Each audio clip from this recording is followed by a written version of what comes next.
las 80 personas conectadas. Buenas tardes para todos y todas. Espero se encuentren muy bien. Nuevamente habla Isabel Cristina Peña, médica ginecobstetra. La herencia de las actividades del cuidado pregestacional, y veíamos que quienes tienen hijos, que son este segmento de acá, 39% habían asistido al cuidado pregestacional. En comparación, que es muchísimo mayor la aceptación, y aquí estamos hablando solamente de talento humano en salud, que son ustedes, en donde 79% del talento humano en salud que ha tenido hijos acudió al cuidado prenatal en su última gestación. Entonces vemos que las actividades del control prenatal pues también están más difundidas. Sin embargo, es un problema que encontramos y es la inasistencia a las actividades del cuidado prenatal. ¿Cuál es el mejor momento para el inicio del cuidado prenatal? Y es partir de la ruta de las personas, hombres y mujeres con intención reproductiva. Y el momento ideal para iniciar el cuidado prenatal sería en la consulta pregestacional. Ojalá todos pudiéramos, por eso hemos hecho tanto hincapié en el seguimiento de las mujeres en edad fértil, en la anticoncepción y acompañamiento en la anticoncepción y la planeación de la familia para que sean, y ojalá aumentemos esa proporción de embarazos, de gestaciones deseadas, planeadas y aceptadas. ¿Por qué creen que las mujeres no comienzan el control prenatal antes de la semana 10? Entonces, el desconocimiento es la razón por la cual la mayoría de las mujeres, ustedes argumentan que es el desconocimiento de que es necesario empezar el control prenatal en esa fecha. Es cómo se hace la demanda inducida, cómo yo hago, nos está haciendo falta. Entonces, ¿cómo promover el inicio temprano? Pues definitivamente las mujeres en edad fértil deben saber, y esto hace parte de los derechos en salud sexual, los derechos sexuales y reproductivos, que reconozcan la importancia del inicio temprano del control prenatal, pero que además cuando accedan tempranamente al control prenatal se encuentren con una capacidad resolutiva que les permita pues que sea fácil el acceso, que se pueda resolver. Y esta situación de confidencialidad y confianza también fue mencionada muchas veces por ustedes. Las mujeres no quieren que se enteren que ellas están embarazadas y acuden a un servicio en donde de pronto no hay confidencialidad, y eso hace que ellas asistan cuando ya es evidente. Y el otro punto que tenemos para mejorar esta parte, sobre todo pensando en la interculturalidad, es que debemos buscar unos canales más fortalecidos para interrelacionarnos con los sistemas propios de salud. Entonces ya sabemos que hay acompañamiento por sabedores, por parteras, y que ellos tienen también unas maneras para el diagnóstico temprano, o de pronto es a donde confían y sí les informan sobre su estado gestacional. Entonces, sin sobrepasar ese nivel de confianza que ellos tienen, sin dañar ese nivel de confianza, ¿cómo interrelacionamos entre los dos sistemas de cuidado para poder que las mujeres asistan con más frecuencia? Dentro de las barreras, los servicios centralizados, y vuelve y juega en un entorno como el que tenemos en el departamento, de una geografía y una ruralidad dispersa, unas dificultades de acceso, pues tenemos todavía servicios centralizados. Entonces, vienen al control prenatal solamente el día que hay mercado, porque es el día en que bajan las chivas y no vienen a traer a las gestantes, sino al mercado, y aprovechan en ese punto. El acceso geográfico, el fraccionamiento de servicios. Y es lo que nosotros quisiéramos para nosotros, y es en cómo debemos pensar también cómo le ofrecemos nosotros nuestro servicio a las mujeres y familias que acuden al cuidado prenatal. Y el fraccionamiento de servicios, que también lo vamos a ver cuando revisemos la tarea de lo que está ofertado y de lo que está contratado, que ahí vemos que hay muchísimas situaciones que hacen que no se pueda acceder a todo. Múltiples desplazamientos, pues ya vemos que son varias actividades las que se proponen, pero además de que se proponen, no hemos tenido como un cuidado de condensarlas para que ellas no tengan que ir y volver y repetidamente. Falta de apoyo social, laboral y familiar.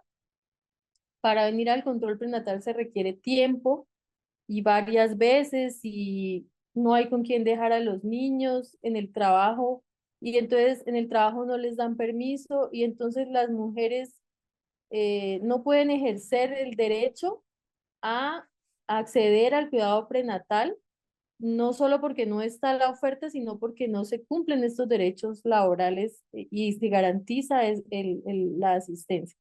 Los costos, aunque la mayoría están incluidos en el sistema, pero representa costos dejar con quien cuide a los niños ese día, el desplazamiento, la alimentación de estar fuera de su casa. Estos costos son representativos en una economía en donde vemos que no es fácil. El nivel educativo, el estrato socioeconómico, no se reconoce la importancia de las actividades. Entonces ¿para qué voy a un control prenatal? Pues y esto depende también y hablábamos ayer de los incentivos, qué tanto motivo yo y qué tanto sé ofrecer un servicio que además de ser respetuoso, amable, pueda resolver las necesidades que ella tiene y hacer que entienda por qué es importante. Seguramente si las mujeres y las familias entienden por qué es importante venir al cuidado prenatal, pues a a acudir con mayor facilidad. Experiencias negativas con el sistema de salud, y esto no es solamente para la mujer y familia que tienen esa dificultad, sino que el voz a voz de una experiencia negativa se hace una bola de nieve prontico y la pérdida de tiempo. Entonces, se cita hoy para el hemograma y mañana para las pruebas rápidas y entonces después la citología el viernes y etcétera y eso nos hace las señoras trabajan, cuidan sus hijos y les queda muy difícil el desplazamiento. ¿Quiénes deben hacer el control prenatal? Entonces, la recomendación es que sea un equipo de medicina o enfermería, ojalá un equipo que tenga un vínculo con un equipo interdisciplinario que incluya profesionales de nutrición, psicología, trabajo social, ginecobstetricia y otros perfiles.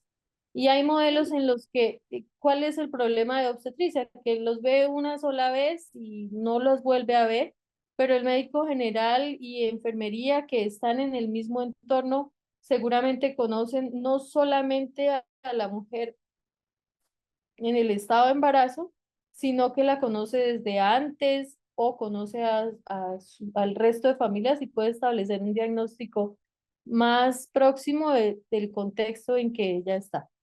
¿Qué atenciones se ofrecen en el control prenatal? Asesorar sobre las opciones del embarazo, valorar el estado de salud, identificar factores de riesgo, detectar alteraciones, establecer un plan de cuidado y brindar información. Asesorar sobre las opciones es la primera actividad y debería estar ofreciéndose siempre y es en la primera consulta prenatal explicar y dar a conocer a la mujer cuáles son las opciones de hacer o la interrupción, continuar y debe siempre quedar por escrito en la historia clínica sobre esta asesoría. Esto generalmente no está y no se explica a las mujeres y se asume que todas van a continuar, pero es el primer paso, sobre todo si quisiéramos evitar que las decisiones de interrupción se tomen tardíamente en la gestación. ¿Qué actividades en el tiempo? Entonces aquí aparecen los trimestres del embarazo. El primer trimestre iría de 0 hasta las 13, el segundo desde la 14 a la 27 y el tercero desde 28 hasta las 40 semanas. ¿Qué se propone? Que ojalá todas las mujeres inicien antes de la semana 10. Y este es uno de los hitos del cuidado prenatal, porque podemos hacer más acciones más costo efectivas, con muchos mejores resultados en salud si los intervenimos oportunamente. Después del primer trimestre se recomienda que desde la semana 11 hasta la 36 nos veamos mensualmente hasta la semana 36 y luego de la semana 36 nos veamos la semana 36, la semana 38 y la semana 40. ¿Qué actividades? Pues en el principio, en la primera semana, la inscripción, explicarle las alternativas de la gestación, luego para el seguimiento, pero nos recomienda que si iniciamos tardío el control prenatal, pues se dedique más tiempo para ese inicio tardío y el seguimiento pues sería similar, teniendo en cuenta que después de las 36 semanas es cada 2 semanas. ¿Quién recomendado que por personal hacer el cuidado prenatal, medicina y enfermería, pero después de la semana 36, medicina? Y aquí en esta parte aparece muy importante la consulta anteparto, que es todavía algo que está como muy difuso en muchas intervenciones.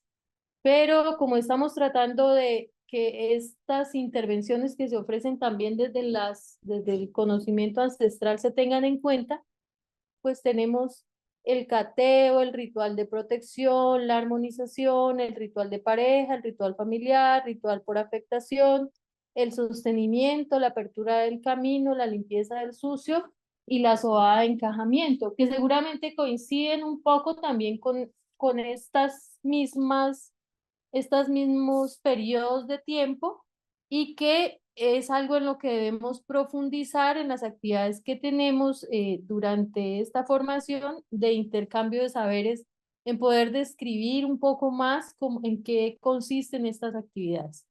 Desde el modelo biomédico, pues estamos llenos de escalas. Vamos a hablar de cada una de estas escalas y lo que buscan estas escalas es detectar el riesgo. Y la detección del riesgo es para tomar una medida. Entonces, ahí está el ejemplo del semáforo. El semáforo se pone amarillo porque ya casi cambia a rojo. Y si yo atrevidamente me paso el semáforo en rojo, pues ocurre un accidente. Pero puedo mitigar ese riesgo tomando otras medidas, o sea, esperando a que cambie otra vez a verde o tomando unas medidas para evitar esos desenlaces desafortunados. Entonces, a estas escalas que ya las vamos a desglosar, entonces tenemos el CLAP. Entonces, este que tiene mm, pues llamativo, pues es un instrumento que se ha probado en América Latina, que es muy completo, de pronto a veces está muy chiquito, debe ser que se pueda leer y tiene algo muy importante, es el color amarillo. Y es que si yo encuentro en un control prenatal una mujer con una X en uno de los círculos de color amarillo, yo puedo identificar yo puedo identificar que hay un riesgo, pero el sabedor, el agente comunitario, la partera, también puede identificar una X sobre el color amarillo. Entonces, es algo que nos permite también un mecanismo, una carta de navegación, un sistema de información que puede ser interpretados por todos en esta parte. Bueno, esta es la escala de riesgo del doctor Julián Herrera, modificada con algunas características que se trabajó en el distrito de Bogotá. Entonces, pero igual la base es la de Julián Herrera, la del doctor Julián Herrera. Tiene todos los antecedentes personales, entonces la edad, eh, aparece en la del doctor Julián, aparece la diabetes, la hipertensión, pero aquí colocamos el consumo de psicoactivos, el alcohol, el tabaquismo, la diabetes pregestacional, la enfermedad cardíaca, el VIH, la epilepsia, y cada uno de estos tiene un puntaje asignado. La idea es que me permita saber si tiene un alto riesgo cuando el puntaje es mayor a 3.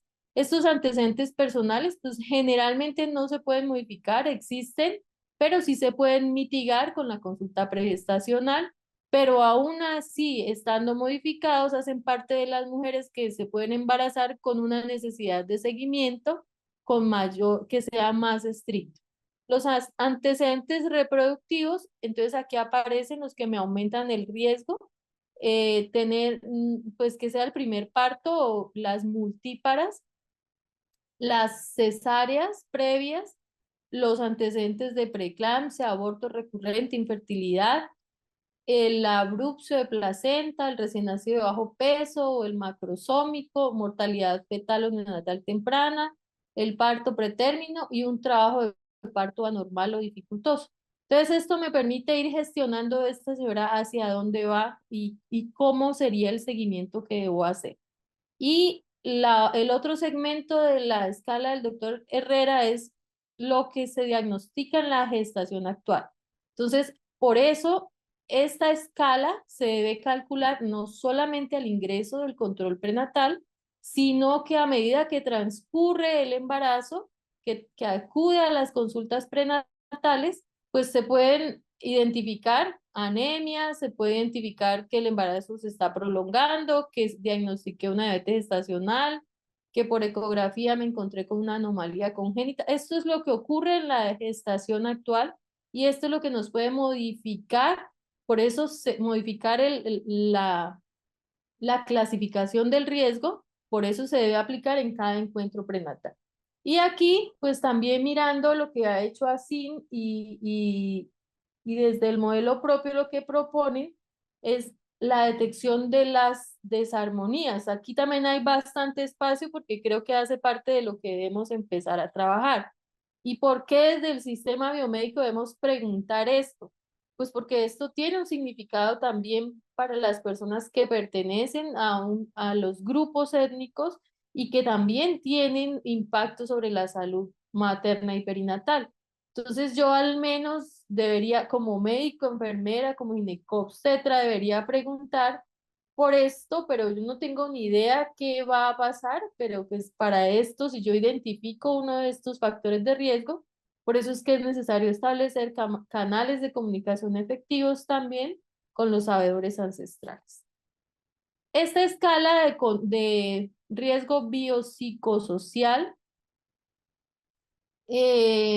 cuando analizamos las bases de datos, identificamos que la mayoría de mujeres están clasificadas como de bajo riesgo biopsicosocial y se le presta muy poca atención. Nosotros hemos destinado también en estos ciclos de formación un espacio especial a salud mental y esto pues tendrá que ver también con, con esta capacidad de hacer el tamizaje.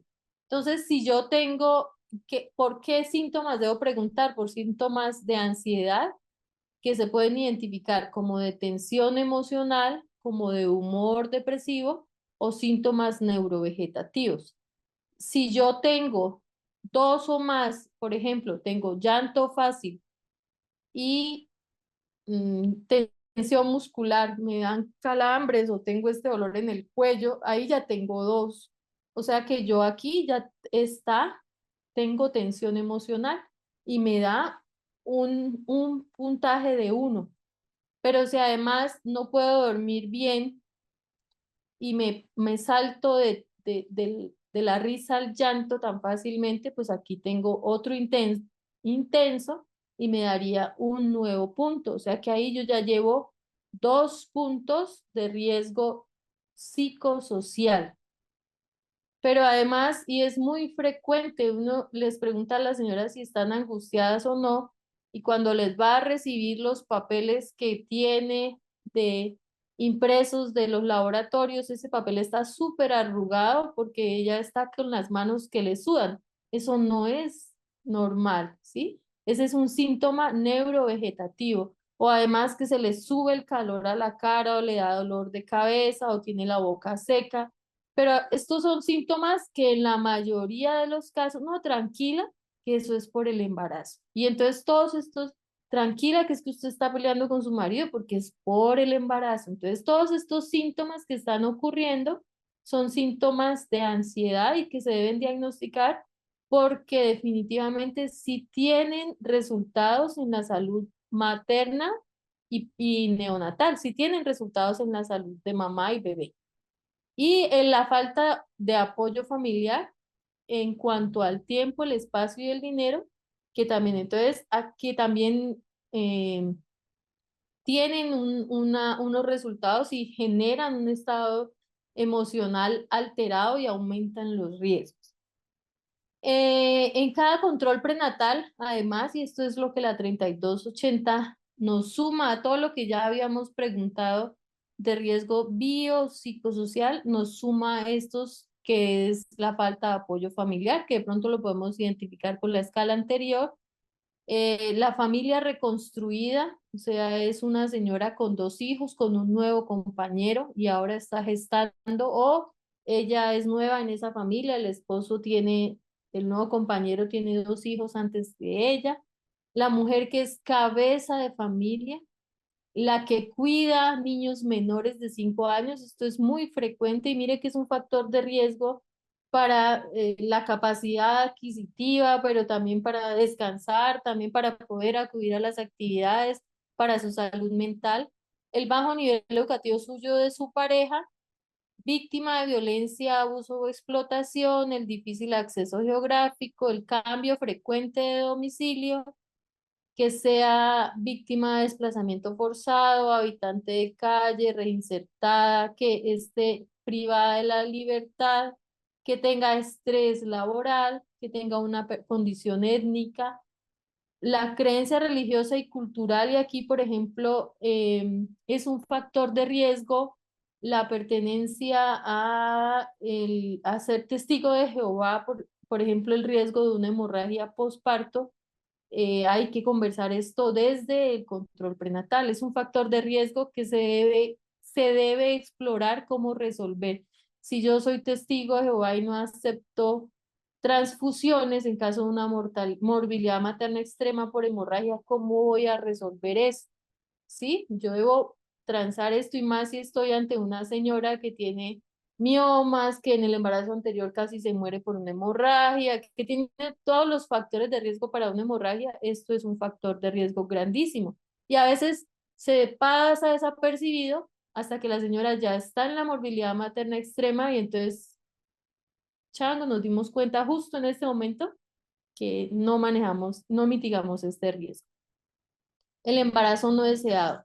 Y desde el saber ancestral, también hay otras condiciones que en el diálogo de saberes seguramente vamos a tener que explorar más sobre qué es lo que eso está representando y cómo yo desde el modelo biomédico, si accedo a esta información, cómo debo tramitarlo.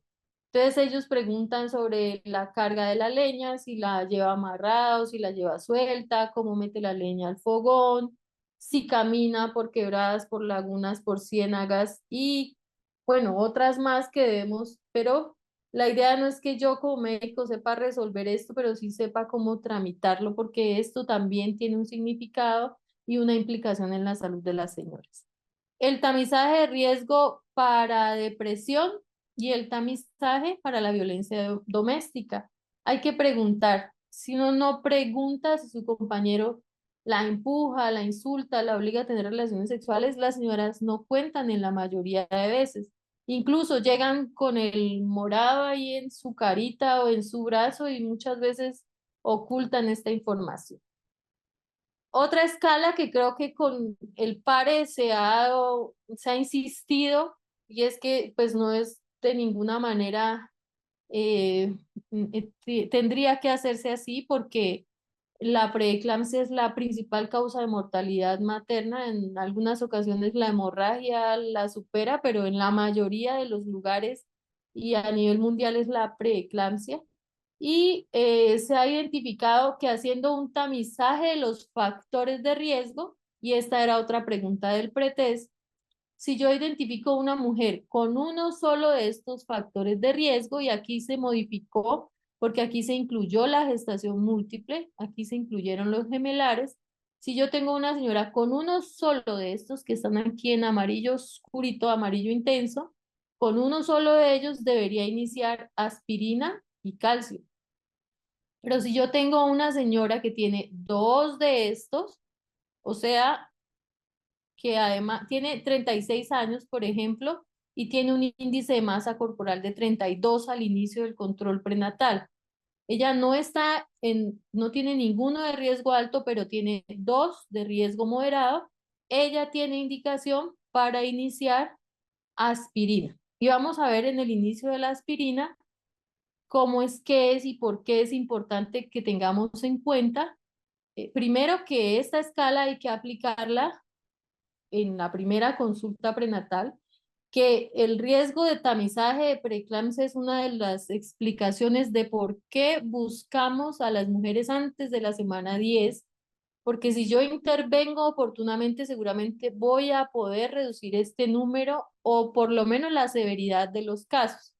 Entonces, aquí quiero que miremos en rojo, aquí aparece haciendo la historia clínica, la presión arterial media, el Doppler de arterias uterinas y unos marcadores en sangre.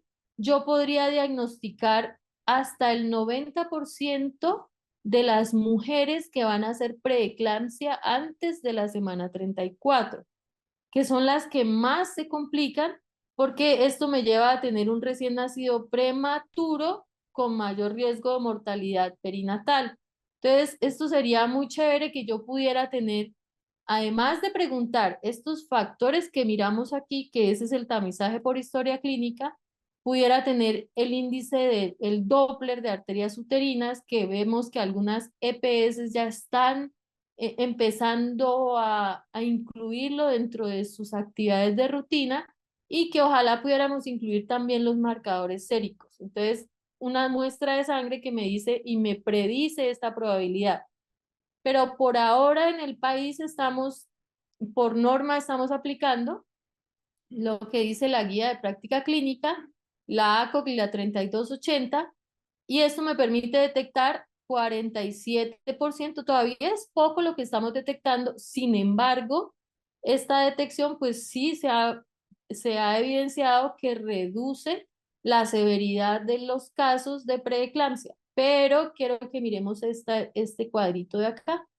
Aquí en la mitad está como el riesgo basal y vemos hacia el lado izquierdo está qué tanto se reduce el riesgo y vemos que el que más se aleja del riesgo es este que está aquí. Este es el riesgo, o sea, el que más alejado de esta línea es el que está antes de las 16 semanas y cuando la aspirina se da en concentraciones mayor a 100 miligramos. Y es algo que debemos desaprender. Nos dijeron que darle aspirina de 100 y 1200 de carbonato de calcio, pero la evidencia nos dice que el resultado es mayor, es mejor, la reducción del riesgo es mejor cuando yo uso 150 de aspirina cada noche. Entonces, una tableta y media o ya tenemos la presentación también. No trabajo para ninguna compañía farmacéutica, pero ya está la presentación en Colombia de 150 miligramos de aspirina, de ácido acetil salicílico. Y antes de la semana 16. Mire que cuando se da después de la semana 16, aunque le dé más de 100, el riesgo no se modifica. Entonces, esa es la importancia de que reconozcamos que además de captarla temprano, debo aplicar, hacer esta pregunta de los factores de riesgo y empezar la aspirina para reducir ese factor de riesgo. ¿Qué más debo presentar? Preguntar por la escala, por la probabilidad de hacer eventos tromboembólicos. Entonces, hay una escala que tenemos que ojalá la pudiéramos tener o parametrizada en la historia clínica o impresa en los consultorios donde hacemos control prenatal, consulta prenatal, para poder preguntar. Si usted tiene estos factores de riesgo, hay que empezar, hay que tomar medidas durante el embarazo o después del embarazo, después del parto, para reducir el riesgo de hacer una trombosis venosa profunda o un tromboembolismo pulmonar. El seguimiento al peso es una medida, primero, la talla, se deben tallar todas las gestantes, no me sirve la talla que aparece en la cédula. Se deben pesar todas las mujeres con la menor cantidad de ropa posible y se debe calcular el índice de masa corporal y establecer la relación entre, aquí está el índice de masa corporal y aquí está la edad gestacional. En el caso que teníamos en el pretest, esta señora comenzó en fucsia, siguió en fucsia y siguió en fucsia. O sea, ella estuvo en bajo peso para la edad gestacional. ¿Cuál es el riesgo del bajo peso para la edad gestacional? Prematurez y bajo peso al nacer. Pero si ustedes vieron en la pregunta del pretest, todo el tiempo siguió aquí, bajito, bajito. ¿Qué será? Y eso hace parte de lo que hay que preguntarle. La principal causa es la falta de acceso a los alimentos, ¿sí? Pero a veces eso no hace parte de la conversación que se tiene con las mujeres.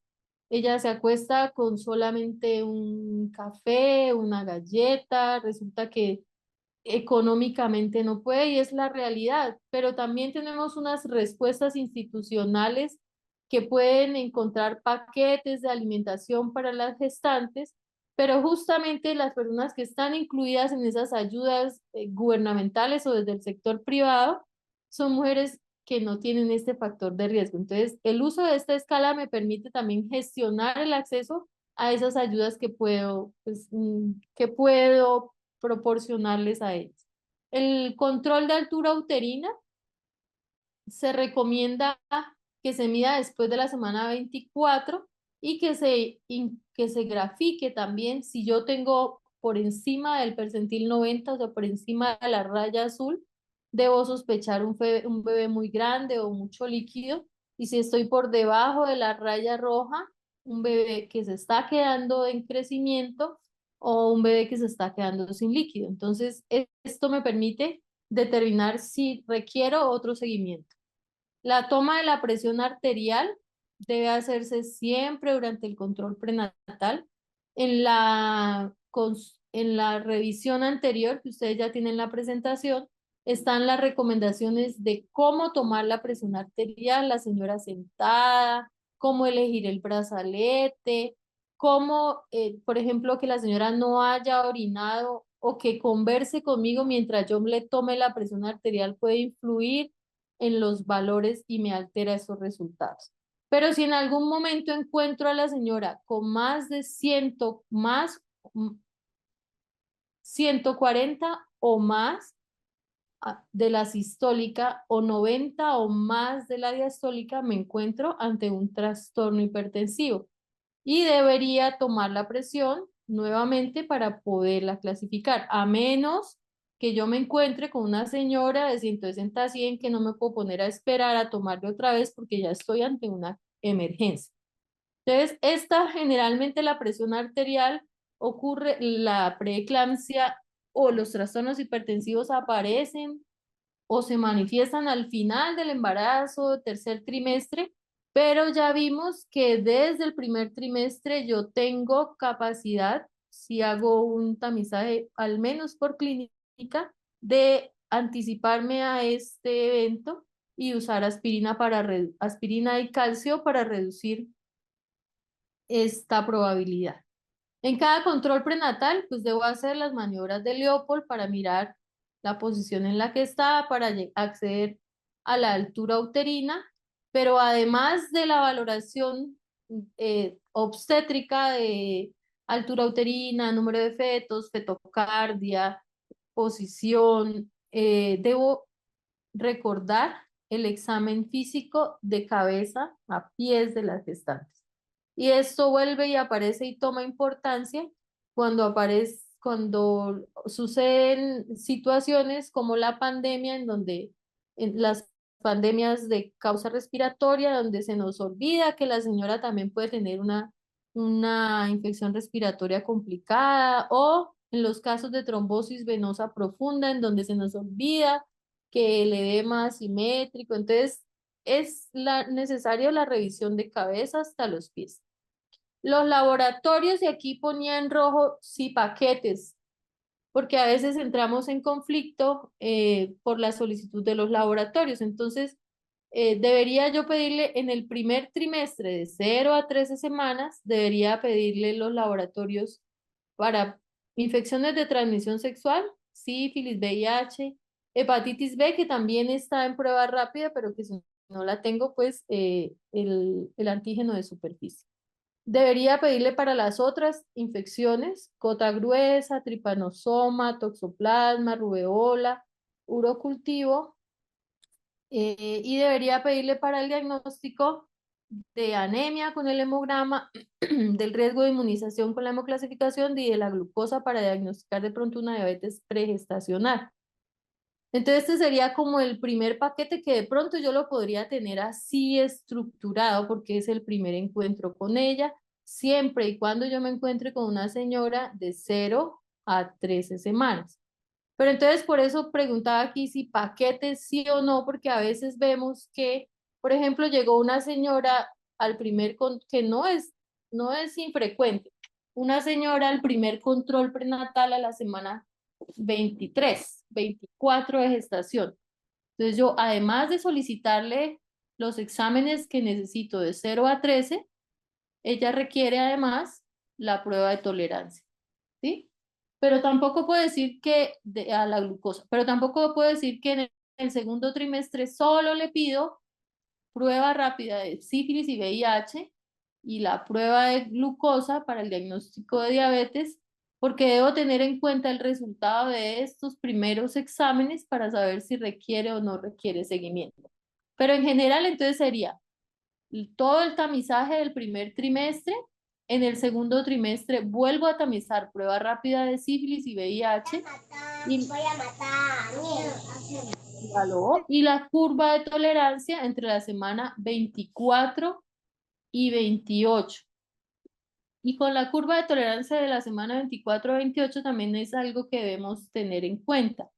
Se solicita entre la semana 24 y 28 porque es el momento después de la semana 24. La diabetes en el embarazo ocurre porque la placenta alcanza una masa total o un volumen placentario que es capaz de producir hormonas que van en contra de la actividad de la insulina.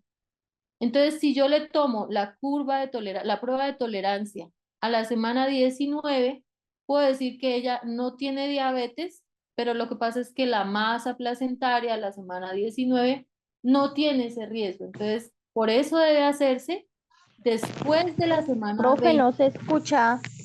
¿Aló?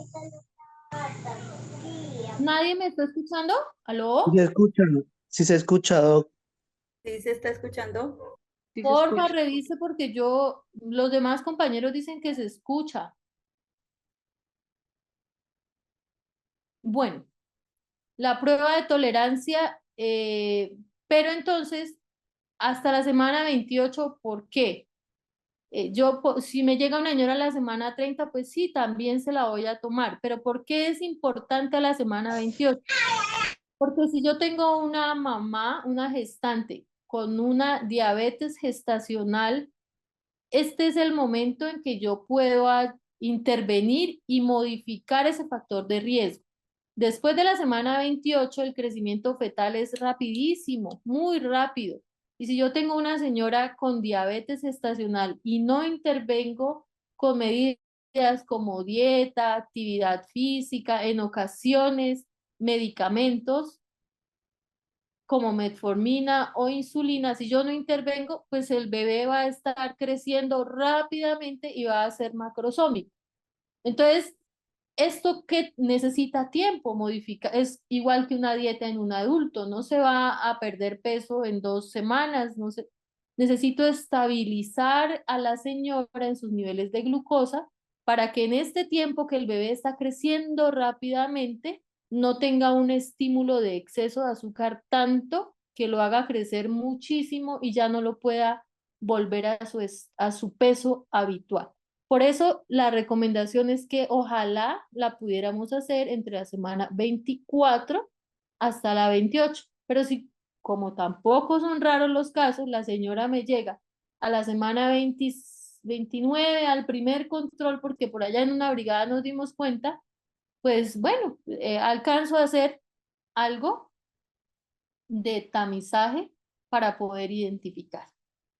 y poder intervenir. Pues seguramente ya los resultados en el control metabólico del recién nacido, seguramente sí va a salir con mayor peso del que le correspondía para su edad gestacional, pero puedo mitigar otros riesgos. A la semana 28, o sea, en el tercer trimestre, debo solicitar otra vez prueba rápida de sífilis, VIH, me aparece la de hepatitis B si hay factores de riesgo para infecciones de transmisión sexual. Entonces, si yo en el segundo trimestre segundo trimestre encontré una que se me convirtió a sífilis reactiva, pues esta prueba también hay que hacerla en el tercer trimestre porque acuérdense que las de transmisión sexual se transmiten, o sea, tienen la misma vía de transmisión. Entonces, la recomendación es hacerla también en el tercer trimestre si existen riesgos para infecciones de transmisión sexual. El cultivo del estreptococo, que debe hacerse a la semana 35 y el hemograma a la semana 28. Entonces aquí, y nos preguntábamos en el grupo, ¿y para qué hago yo la prueba rápida de sífilis? Otra vez en el tercer trimestre. Entonces acuérdense que para reducir la transmisión o para reducir los casos de sífilis congénita, o sea, un recién nacido con sífilis, la señora gestante debe haber recibido al menos una dosis de penicilina benzatínica 30 días antes del nacimiento. La mayoría de los niños o niñas nacen entre la semana 37 y la 40. Entonces, esta prueba rápida de sífilis yo no la debo dejar tan allá, tan tarde a la semana 39, porque si ya van a ser, no tengo el tiempo para que complete al menos un mes después de recibir la primera dosis de penicilina benzatínica. Entonces, esta prueba, les decía yo, ¿y para qué la pedimos? Pues para tratar, ¿no? Para poder reducir el riesgo, para poderlo intervenir. Entonces, ojalá esta prueba rápida de sífilis y VIH no se nos vaya más allá de la semana 32. Entonces, para que podamos intervenir, porque ya a la semana 39, si me sale positiva, yo trato a la señora, por supuesto, pero ya ese caso de ese recién nacido va a ser un caso de sífilis congénita. Entonces, es para que también miremos cómo organizamos nuestro, y pues la base de datos tiene esa alerta, ¿no? Para que podamos tenerlo. Listo, entonces aparece lo que les decía, no podemos armar paquetes seguramente así como tan estrictos porque si a ella la gota gruesa debo hacerla cada mes, si ella vive en zonas endémicas para malaria, el tripanosoma, si me sale positivo estos antígenos totales, debo hacer ELISA para confirmar y para que a esta señora hacerle un electrocardiograma, pero particularmente es para que al recién nacido se le inicie el manejo. El toxoplasma G, pues depende de cómo me salieron los primeros, pero siempre en el primer control debo pedir los dos, el G y el M. Si ambos son negativos, debo repetir el toxo M cada mes y este es algo que también se nos olvida. Pero si la G es positiva y la M es negativa, pues considero que fue una infección vieja anterior a esta gestación y no tengo el riesgo. Y si a mí me sale una M positiva y una G positiva, es muy probable que sea una infección reciente y las infecciones recientes sí tienen riesgo de transmitirse durante la gestación. Entonces ella requiere confirmar o descartar si es una infección reciente mediante la IgA, el toxoplasma IgA o el test de avidez para la IgG. Entonces sí requiere un seguimiento especial, por eso no puedo armar paquetes que no se puedan modificar. El urocultivo, si el urocultivo me sale positivo, pues debo hacer el manejo y debo hacer un control de urocultivo después del tratamiento. Entonces, también debe hacerse ese seguimiento. El hemograma, pues acá tengo el control en el tercer trimestre. La hemoclasificación, si ella es RH negativo, debo hacer un CUMS cada 4 semanas Y si el CUMS permanece negativo, a la semana 28 debo planear la aplicación de la inmunoglobulina anti-D para prevenir las complicaciones de la incompatibilidad de grupo. La curva de tolerancia, pues ya hablábamos de ella, y el tamizaje para CA de cervix, pues según la edad, la edad de la señora, de la mujer, se debe hacer o la prueba para detección del BPH o la citología, y si hay alteraciones, la colposcopia y el seguimiento. Y aquí generalmente hacen una pregunta: ¿hasta qué edad y desde qué edad? Entonces, pues es antes de la semana 20, pueden haber abortos, pérdidas gestacionales por cualquier causa. Y si coincide justamente con el día que se le tomó la citología, pues van a decir que fue la citología. Por eso se recomienda que sea un examen que se deje para después de la semana 20 y no se asocia con parto pretérmino, con aborto, pero puede existir esa asociación, y eso sería muy malo para el nombre de la citología. Entonces por eso se prefiere no hacerla sino después de la semana 20. ¿Y hasta qué edad? Pues yo le digo a las compañeras que generalmente preguntan es: usted con una barriga grandota y acostada en una camilla de citología, ¿hasta qué edad permitiría? Y es que después de la semana 30 ya es el útero grávido pesa mucho y es muy incómodo, y además la posición para la toma de la citología. Entonces generalmente es como ese lapso entre la semana 20 y la semana 30 para tomarlo. Pero incluso hay mujeres que no sabían que estaban embarazadas y se hicieron una citología y no pasa nada, ¿sí? Entonces, pero por cuidado al nombre y por la comodidad de la señora, al nombre de la citología y la comodidad de la señora, se recomienda en esas fechas. Las ecografías, entonces, se recomienda la de la semana 10.6 a 13.6, que generalmente uno dice semana 11-14. Esta que busca detectar aneuploidías, o sea, si tiene trisomía, alteraciones genéticas, alteraciones en los cromosomas, ya pueden aparecer problemas en el cráneo que veíamos que se pueden evitar con el ácido fólico desde la consulta pregestacional. Se pueden ver malformaciones grandes, pero además tiene otras ventajas. Es la que más se aproxima al diagnóstico de la edad gestacional. Me ayuda a detectar precozmente la gestación múltiple, y además de detectar alteraciones en los cromosomas, me ayuda a detectar cardiopatías grandes. Entonces, ¿qué debería contener esta ecografía de semana 11-14?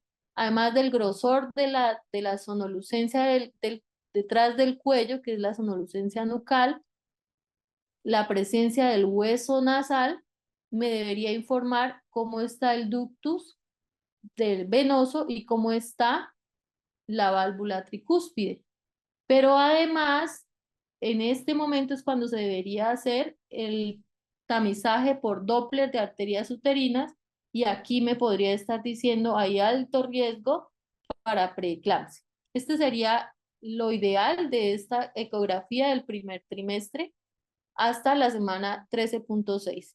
La otra ecografía, que es la de detección de anomalías congénitas grandes, entre la semana 18 y la 24, pues detecta anomalías grandotas. A las personas generalmente lo que les interesa es niño o niña, pero además me deja ver si su cabecita está completa, el cerebro, el cerebelo, la columna y el corazón. Es muy, muy importante. No es lo mismo que nazca un niño con una cardiopatía que haya nacido en la fundación, acá en el hospital cardioinfantil, a que tenga un parto domiciliario por allá en Lame o por allá en Piamonte. Pues, el pronóstico de vida y de sobrevida es diferente, ¿no? De su pronóstico en salud y de vida. Y la otra ecografía entre la semana 32 y 36 para el seguimiento del crecimiento fetal. Algunas EPS, EAPBs trabajan con la ecografía, el perfil biofísico fetal. No hay una indicación de rutina, pero pues está justificado en algunos casos, pero lo que se debería hacer es el crecimiento. Por ahora, seguramente se va a modificar a medida que avanzan los conocimientos sobre restricción de crecimiento intrauterino. Las otras ecografías que podrían solicitarse es la ecografía temprana, pero que no debe hacerse de rutina antes de la semana 10. Entonces, se recomienda que las que se deberían hacer, la de la semana 11-14 y la de la 18 a la 24, y una de seguimiento. La transvaginal, ¿en quién? En quien tiene antecedente de un embarazo ectópico o ha tenido recanalización de trompas o ha tenido, tiene el dispositivo, se embarazó aún teniendo el dispositivo intrauterino o ha tenido antecedente, o tiene el antecedente de haber tenido una enfermedad pélvica o sabiendo que está en embarazo tiene dolor o sangrado. Entonces, es la indicación para otras ecografías, de lo contrario deberíamos garantizar estas. Ahora es la calidad de las ecografías. Lo ideal es que fuera hecha por yo sigo peleando por un ginecobstetra que tenga formación en ecografía obstétrica o un perinatólogo. Entonces, el talento humano que realiza esto sí es muy importante, aumenta el diagnóstico de esto y pues la credibilidad de los diagnósticos. Bueno, ¿y cuál es el plan que se Doctora propone Isabel, desplegar? Sí, señora, señor, perdón. es que hay una pregunta en el chat de Diana Añasco y dice que tiene una gestante de 28 semanas con tensión arterial de 135/90, sin premonitorios, toma asa de 150. ¿Qué conducta a seguir? Con la de 90, la diastólica de 90, ya se hace el diagnóstico de un trastorno hipertensivo. Entonces, si es la primera toma, hay que estarse sentada y volverla a repetir. Y si en la segunda toma, la de arriba, la sistólica, está más de 140 y la diastólica la diastólica más de 90, hay que completar el estudio. Hemograma, creatinina, proteinuria, ecografía. Entonces, seguramente la parte que tendría usted en el primer nivel es lo que tiene acceso, pero si tiene más de 90 en la diastólica, ya es un trastorno hipertensivo a clasificar, posiblemente una preeclampsia. ¿Sí, doctora Diana? Sí, jefe, sí, doctora, soy jefe, muchas gracias. No, la paciente se la dejó en reposo, se le volvió a tomar la presión y seguía con los 130, 90, después bajó a 130, 89. Lo que hicimos fue efectivamente realizarle pues el resto de exámenes, pero no tenía ninguna otra alteración. Entonces, pues la tenemos allí en manejo, se le envió la ecografía y pues remisión con gineco. Sí, entonces, si ya esta señora no tiene arriba, o sea, en la sistólica, más de 140, mayor o igual, o no es I, es O, más de 90, igual o mayor a 90 en la diastólica, entonces ella está en una prehipertensión y requiere reposo, volver a tomar la presión arterial, y si vuelve a estar elevada, pues habría que manejarla como un trastorno hipertensivo que requiere clasificación con proteinuria, con pruebas de laboratorio, con pruebas de bienestar fetal. Pero si usted la dejó en reposo y se puso a 130, 80, no hay síntomas preconvulsivos, entonces ella puede estar en observación y volver a tomar la presión arterial. No necesita antihipertensivo ninguno en este momento. Ah, vale, doc. Muchas gracias, muy amable. Vale, Tenemos gracias. otra pregunta de Viviana Camayo. Dice que si una gestante llega después de la semana 16, pero por criterio requiere ASA, ¿se suministra o no? Ya, entonces yo les mostraba el resultado que tiene la aspirina en, para la reducción de la preeclampsia. Entonces, ¿por qué en esa edad? Entonces, resulta que entre la semana 12 y la semana 16 ocurren dos momentos únicos. Ellos son dos que no se vuelven a repetir.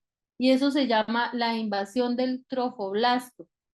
Nosotros tenemos unas arterias que son de paredes gruesas y duras. Entre la semana 12 y 16 ocurren dos momentos en que las células de lo que va a ser la placenta se meten dentro de las paredes de las arterias y las hacen blanditicas para evitar que esas arterias sigan siendo rígidas. Y eso es lo que hace que el flujo de mamá a bebé sea suficiente. Si eso no ocurre entre la semana 12 y 16, pues entonces el flujo, las paredes van a seguir duras de las arterias uterinas, el flujo va a ser deficiente y seguramente se va a manifestar con preeclampsia a esa edad gestacional, a las 36, a las 34 semanas. Entonces, hay algunas escuelas y ahí hay una división entre el colegio americano y el colegio de Londres, y es, algunos de ellos dicen, dele aspirina hasta la semana 20, pero la evidencia más fuerte es hasta la semana 16. Y la explicación de darle, el iniciarlo hasta la semana 16 es porque la aspirina y el calcio facilitan esto que les estoy diciendo, que se llama la migración o la oleada trofoblástica, la invasión de las células del trofoblasto, que es lo que va a hacer la placenta después dentro de las arterias uterinas. Entonces, usted le podría dar, se le podría dar, pero el efecto seguramente no va a ser el que queremos, es reducir la severidad de la preeclampsia y los casos de mortalidad materna y perinatal asociados a preeclampsia. Entonces, una tarea es busquemos a estas mujeres antes de la semana 10. Y es por eso, ese es el gran hito que tenemos de reducir la preeclampsia. Y bueno, y otras enfermedades, si yo diagnostico más temprano todo, pues tengo más chance de actuar.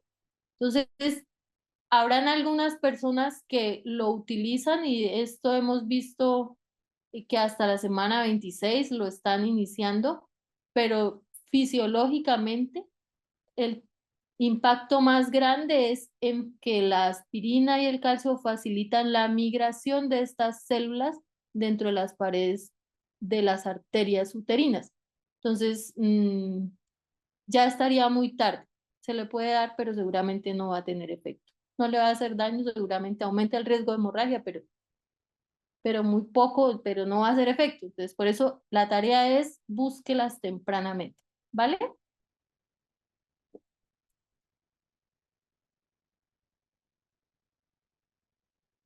Bueno,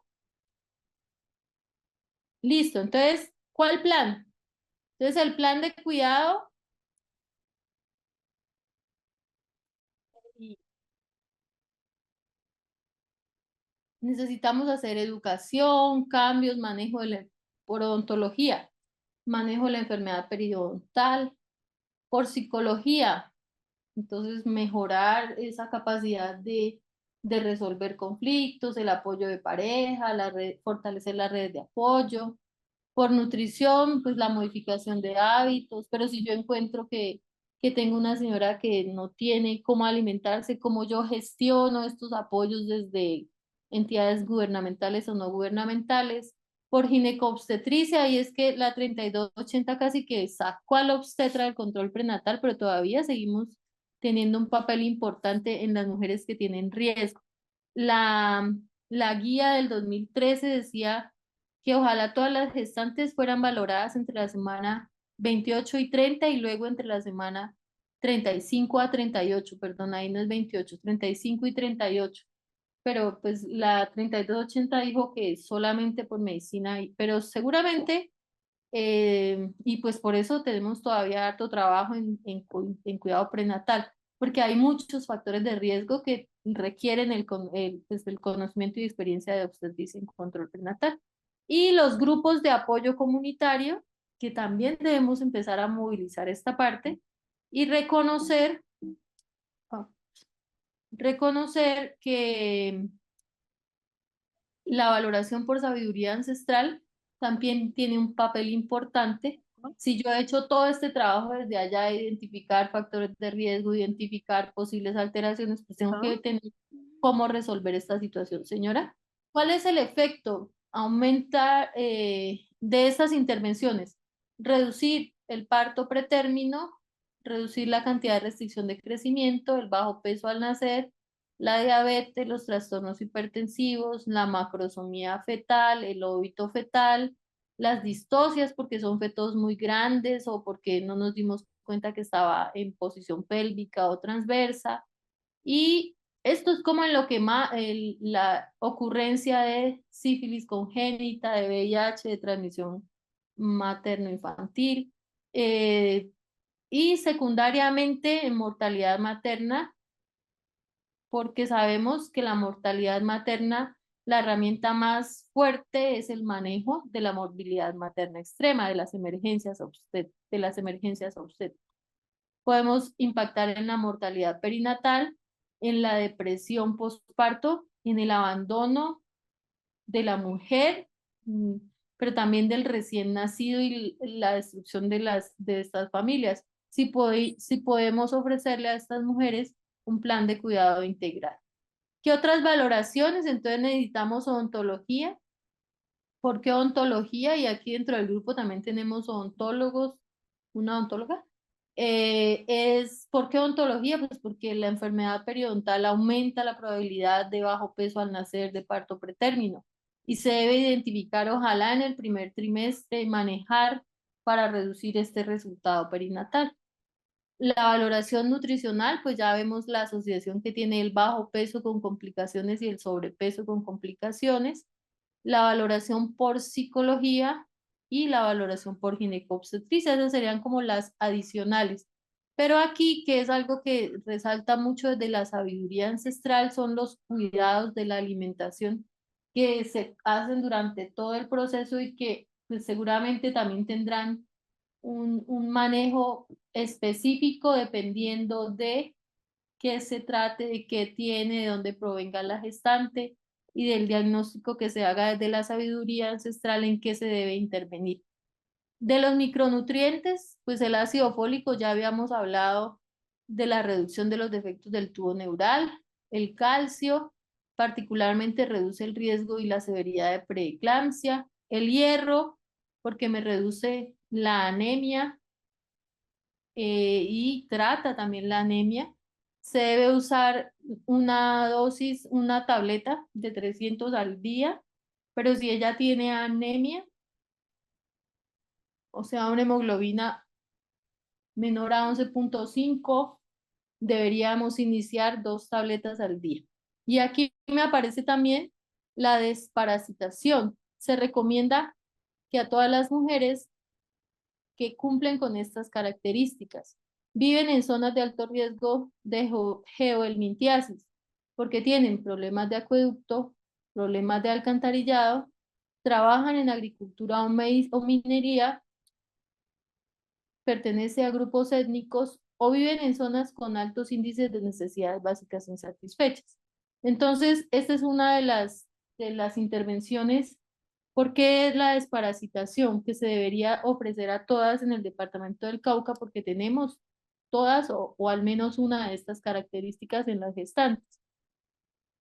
¿Por qué desparasitar? Porque esto me va a reducir la probabilidad de tener anemia. La helmintiasis facilita la ocurrencia de anemia gestacional. Entonces, es una de las indicaciones. La vacunación, pues lo ideal es que todas llegaran vacunadas con las pregestacionales, el esquema de tétanos completo, el esquema de hepatitis B completo, el esquema de sarampión rubéola completo, la varicela, que ojalá todas llegaran vacunadas. Pues ahora, como el PAI, el plan de inmunizaciones, pues ya es más generalizado y seguramente las mujeres que se están embarazando en este momento de la historia ya hace rato fueron vacunadas, seguramente vamos a tener estos esquemas mayores. Pero durante el embarazo, durante la gestación, vamos a necesitar la influenza gestacional, el tétanos y la difteria. Si estamos en pandemia, pues estas de acá, las vacunas de la COVID y el DPT, semana 26.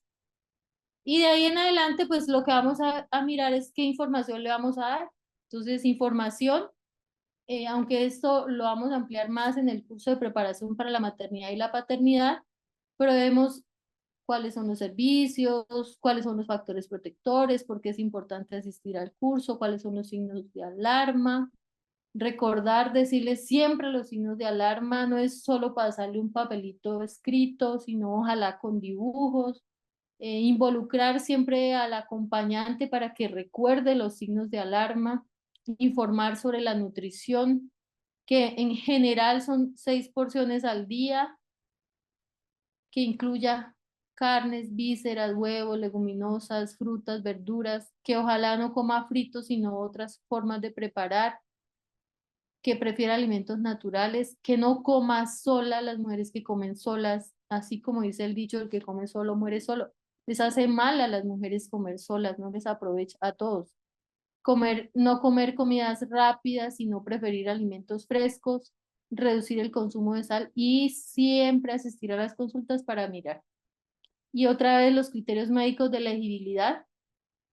Después del nacimiento, tienen, de pronto, ustedes ven acá los anticonceptivos hormonales combinados, o sea, las píldoras de todos los días o las inyecciones mensuales, criterio de elegibilidad 4, si no han pasado 21 días después del parto. Criterio de elegibilidad 4, 21 días menos del parto, pero aún vemos que hay mujeres que salen con la orden de la inyección mensual, pero que depende también si amamanta o no amamanta, porque podríamos tener algo de interferencia, por eso aquí aparecen en 3, por los estrógenos de los anticonceptivos hormonales combinados, podemos tener interferencia con la duración y la cantidad de la leche producida. Entonces, por eso no se recomiendan en las mujeres que amamantan, pero si es una mujer que no amamanta, podría comenzarse si no hay otro factor de riesgo para trombosis venosa. Entonces, el problema más grande de usar anticonceptivos hormonales combinados en el posparto es el riesgo de hacer trombosis venosa profunda, aunque no tenga otro criterio, sino el uso de estos hormonales más el puerperio. Siempre recordarle a las señoras que hay que usar el preservativo para prevenir infecciones de transmisión sexual. Muchas mujeres, incluso personal de salud, desconoce que el VIH también se transmite durante la lactancia. Entonces es una información que se le debe transmitir al esposo, al compañero de ella, para que tengan un ejercicio responsable de la sexualidad. Hablar sobre los derechos, que esto lo vamos a hablar en el plan de parto. Hablar sobre cómo acceder, que lo vamos a considerar en la ruta de parto. Y conocer que también ellas van a acudir, si tienen pertenencia étnica, a otras intervenciones, de las cuales también debemos estar nosotros, pues, saber cuáles son sus efectos y dejar de decir, es que como la manipuló la partera se complicó, que como le hicieron, tenemos que empezar a de verdad tener pues más conocimiento para que podamos tener una interacción más respetuosa. Y el curso de preparación para la maternidad, que nosotros tenemos una sesión específica para el curso. Se recomienda que sea 1 en el primer trimestre, 3 en el segundo trimestre y 3 en el tercer trimestre. Y hay otras características que debemos tener. Y todo esto se tramita pues a través de la base de datos, que tenemos una base de datos robusta, pero que es, yo les digo que es casi que parece que dijera, venga, póngale a ella atención, hágale esto, pídale lo otro. Es una base de datos que uno de los propósitos de este curso y del diplomado es que aprendamos a enamorarnos de esta base de datos. Esta base de datos nos va a ayudar muchísimo pues para poder ayudar a gestionar el riesgo tanto individual como colectivo de las mujeres. Bueno, entonces si ahora escuchamos preguntas, Tenemos una pregunta de Viviana sugerencias. López. Dice que respecto a la desparasitación, ¿desde qué semana se puede iniciar y hasta qué semana? Entonces, es para qué lo quiero otra vez, ¿no? Entonces, la importancia de desparasitar es evitar las anemias, pero también hay que tener cuidado con el nombre del medicamento. ¿Y cuál es el miedo que existe? Que haya daño del feto. Sin embargo, se ha demostrado que no hay muchas mujeres que apenas empiezan con náuseas, se purgan y resulta que no era ningún minto, sino el muchachito que ya ven en camino y no pasó nada con ese niño, ¿sí? Pero por cuidar el nombre del recién nacido se recomienda que sea después de que ya está formado el feto, que es después de la semana 9, pero después de que ya han pasado un poco los síntomas, generalmente se puede después de la semana 16 a 20. Entonces, con seguridad, de 20 para allá, en cualquier momento. Pero entonces, ¿para qué lo quiero? Para que ella no tenga anemia, para que aproveche mejor los nutrientes. Entonces, pues, ¿para qué se lo doy a las 40 semanas?